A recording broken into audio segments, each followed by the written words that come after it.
আসসালামু আলাইকুম। আশা করছি সবাই ভালো আছেন। তো আমি মূলত এখানে ভিডিওটা আ বানাচ্ছি যে Google ট্যাগ ম্যানেজারের সাথে WordPress ওয়েবসাইটের সাথে আসলে কিভাবে ইন্টিগ্রেশন করতে হয় বা কানেক্ট করতে হয়। আসলে আমরা মূলত সবাই জানি যে ট্র্যাকিং এর কাজগুলো যারা জানেন না তাদের বিস্তারিত আলোচনা করব। প্লাস আমি আজকে থেকে স্টার্ট করছি। তো আপনারা সাথে থাকবেন আশা করছি। এটা মূলত ফ্রি ওয়েবসাইট আমরা ক্রিয়েট করেছি আ pandaonsite.io। এই সাইটটা দিয়ে অনেকেই আমরা যারা ফ্রিল্যান্সার আছি প্র্যাকটিসের জন্য আমরা এই ওয়েবসাইটগুলো ইউজ করে থাকি। তো ওইরকমই একটা অ্যাকাউন্ট আমরা ক্রিয়েট করেছি।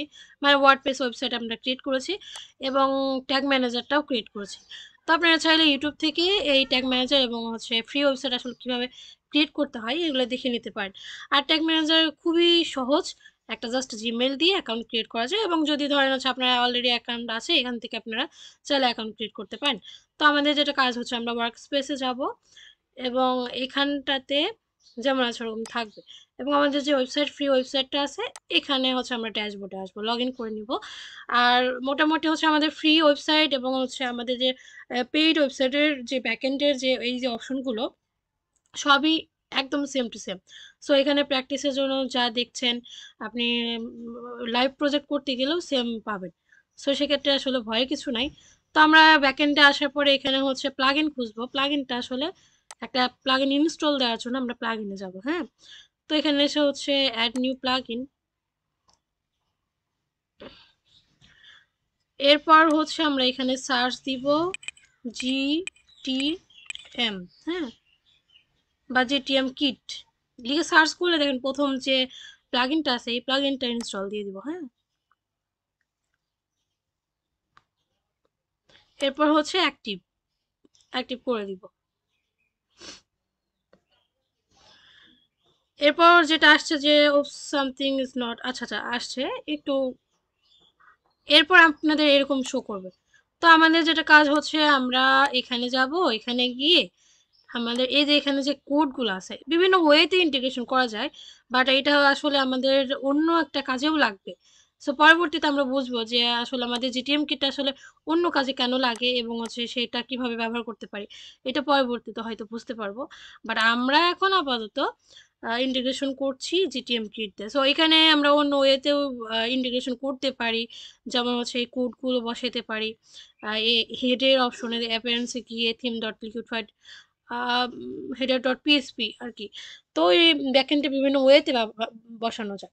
বাট আমরা জিটিএম কিটে যেহেতু বসাচ্ছি, তো আমাদের যেটুকু কোড লাগবে এই যে এখানে দেখতে পাচ্ছেন এই যে কোডটুকু, এই কোডটুকু জাস্ট আমরা কপি করব এবং এখানে এসে আমাদের যে কোডটা আছে কোডটা জাস্ট বসাই দিব, আর কিচ্ছু করতে হবে না। ঠিক আছে, এবার এখানে এসে সেভ অ্যান্ড কন্টিনিউ দিব। আর ধরেন এখানে যদি এগুলো না থাকে এগুলো জাস্ট অন করে দিবেন, ব্যাস। সেভ অ্যান্ড কন্টিনিউ, আর কিচ্ছু করতে হবে না এখানে। শেয়ার আই এগ্রি, হ্যাঁ, এটা কিন্তু অন করে দিতে হবে, এটা খেয়াল রাখবেন। সেভ অ্যান্ড কন্টিনিউ, এই যে গেটিং স্টার্টেড। হ্যাঁ, আচ্ছা, গো টু দ্য ড্যাশবোর্ড। আচ্ছা, আসছে এখানে যে অ্যাক্টিভ দেখাচ্ছে কিন্তু। তো এডিট কন্টেনার যদি আপনাদের সরাসরি আমি যেভাবে সেট আপ করলাম ওরকম না আসে, সরাসরি যদি আপনার এরকম চলে আসে, তাহলে এখানে এডিট কন্টেনার দিবেন, দিয়ে এখানে আপনার কোডটা বসায় দেবেন এবং এখানে ইনজেক্ট কন্টেনার কোড এইটা জাস্ট অন করে দেবেন। বাকি যা আছে কিচ্ছু করতে হবে না, ওইগুলো সব কিছু সেম থাকবে এবং যেরকম আছে ওরকমই থাকবে। তারপর ধরেন আমাদের এখানে আসলাম, ট্যাগ ম্যানেজার এসে একটু রিলোড দিয়ে দিলাম, দিয়ে এবার আমরা প্রিভিউ করব। হ্যাঁ, এই যে প্রিভিউ দিব। প্রিভিউ দিয়ে এখানে আপনাদের ওয়েবসাইটের ইউআরএলটা থাকবে না, ফাঁকা থাকবে। জাস্ট এখান থেকে এই যে ওয়েবসাইটের ইউআরএলটা নিয়ে আমরা জাস্ট এখানে বসিয়ে দিব এবং কানেক্ট। এবং এখানে এসে দেখি আমাদের ওয়েবসাইটের সাথে ট্যাগ ম্যানেজার একটা কানেকশনটা হয়েছে কিনা। হ্যাঁ, জাস্ট আমরা একটু ওয়েট করি।